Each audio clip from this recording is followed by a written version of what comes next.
विधानसभा का वीआईपी कौन होगा, इसकी चर्चा जोरों पर है। 17 से 24 मार्च तक नामांकन है और 12 को वोटिंग है और 16 अप्रैल को काउंटिंग है। यह सीट मुकेश सहनी, अजय निषाद, अमर पासवान और बेबी कुमारी के लिए साख की लड़ाई है।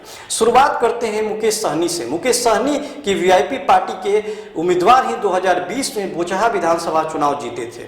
मुजाफिर पासवान जी के निधन के बाद बोचहा में उपचुनाव होने वाला है। असली लड़ाई बीजेपी और वीआईपी में तब शुरू हो गई थी जब मुकेश सहनी ने यूपी विधानसभा में अपने उम्मीदवार उतार दिए थे। खैर, अब यूपी के रिजल्ट आ गए हैं। बीजेपी अपना बदला लेने की पूरी कोशिश करेगी और कर भी रही है। अभी तक गठबंधन का उम्मीदवार पर न बात हुए हैं, न ही कोई चर्चा है, न ही कोई चर्चा हो रही है। वीआईपी पार्टी के मुखिया ने तो 22 मार्च को अपने उम्मीदवार के नामांकन का ऐलान भी कर दिया है। साथ साथ यह भी कहा है कि नीतीश कुमार ही इसकी घोषणा करेंगे। दूसरी तरफ नीतीश कुमार और विधानसभा अध्यक्ष के साथ गर्मा गर्मी का माहौल अभी शांत भी नहीं हुआ, तो ऐसे में नीतीश कुमार के द्वारा वीआईपी उम्मीदवार की घोषणा करना और यह कहना जल्दबाजी होगी। नीतीश इस माहौल में दोबारा बीजेपी को नाराज करने की कोशिश नहीं करना चाहेंगे। ऐसे भी वीआईपी पार्टी को जो सीटें दी गई थी वो बीजेपी कोटे से ही थी। साथ ही साथ राजनीतिक परिस्थितियों में जेडीयू और बीजेपी अलायंस के रूप में काफी दिनों से सक्रिय हैं। मुकेश सहनी का अमित शाह से संबंध जग जाहिर था, लेकिन विगत दिनों में कोई बातचीत नहीं हुए, यह दावा बीजेपी मुजफ्फर इकाई कर रही है। साथ ही साथ वीआईपी के तीनों विधायक बीजेपी खेमे की ओर जाते दिख रहे हैं। अजय निषाद की अगर बात करें तो वर्तमान में मुजफ्फरपुर के सांसद हैं और बोचहा विधानसभा इन्हीं की लोकसभा में आती है। अजय निषाद और मुकेश सहनी की लड़ाई काफी पुरानी है।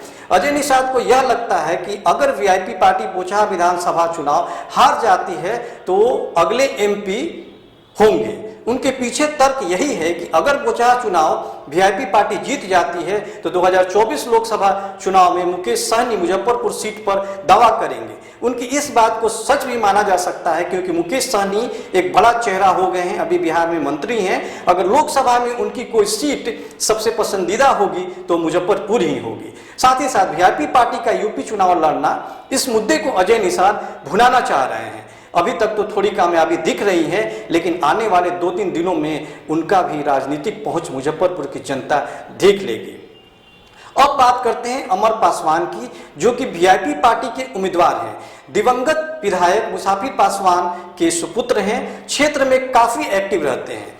वीआईपी पार्टी के SC/ST प्रकोष्ठ के राष्ट्रीय अध्यक्ष भी हैं। इनके साथ दोहरी जिम्मेवारी है, एक तो पिता की विरासत संभालनी है, साथ ही साथ पार्टी को जीत भी दिलानी है। अमर पासवान की अच्छी बात यह है कि अभी सभी राजनीतिक पार्टी और बोचहा के सभी लोगों से उनके संबंध बहुत मधुर हैं। बात करें अगर बेबी कुमारी की, तो एक बार बोचहा के विधायक रह चुकी हैं। बीजेपी में अच्छी पकड़ है, पार्टी में प्रदेश महामंत्री हैं। मुजफ्फरपुर बीजेपी इकाई बेबी कुमारी को ही बीजेपी का उम्मीदवार बनाना चाहती है। हालांकि बेबी कुमारी ने साफ कह दिया है कि शीर्ष नेतृत्व की बात मानेंगी, लेकिन उनकी एक्टिविटी देखी जाए तो साफ दिखता है कि वो चुनाव लड़ने की तैयारी कर रही। अब नज़र डालते हैं 2020 बिहार विधानसभा चुनाव जो बोचहा में संपन्न हुए थे उसके बारे में। टोटल वोटरों की संख्या थी 2,80,231। कुल वोट पड़े थे 1,82,689। स्वर्गीय मुसाफिर पासवान को कुल वोट मिले थे 77,837, जबकि रमई राम को कुल वोट मिले थे 66,569। वोटों का अंतर था 11,268। नोटा 3,523 पड़े थे। पोस्टल बैलेट मत मुसाफिर पासवान जी को 280 मिले थे, जबकि रमई राम को 627 मिले थे। टोटल वोट का जो प्रतिशत था वो 65 था। कुल 65% बूथों पर मुसाफिर पासवान ने बढ़त बनाई, जबकि रमई राम ने 35% बूथों पर अपनी बढ़त बनाई। बात अगर 2020 में चुनावी जीत हार की करें तो रमई राम को स्वर्गीय मुसाफिर पासवान से 14% कम वोट मिले। सोशल मीडिया में बात अगर 2022 की करें तो बेबी कुमारी सबसे आगे दिखती हैं। इनकी फेसबुक फॉलोअर की संख्या 1 लाख से अधिक है।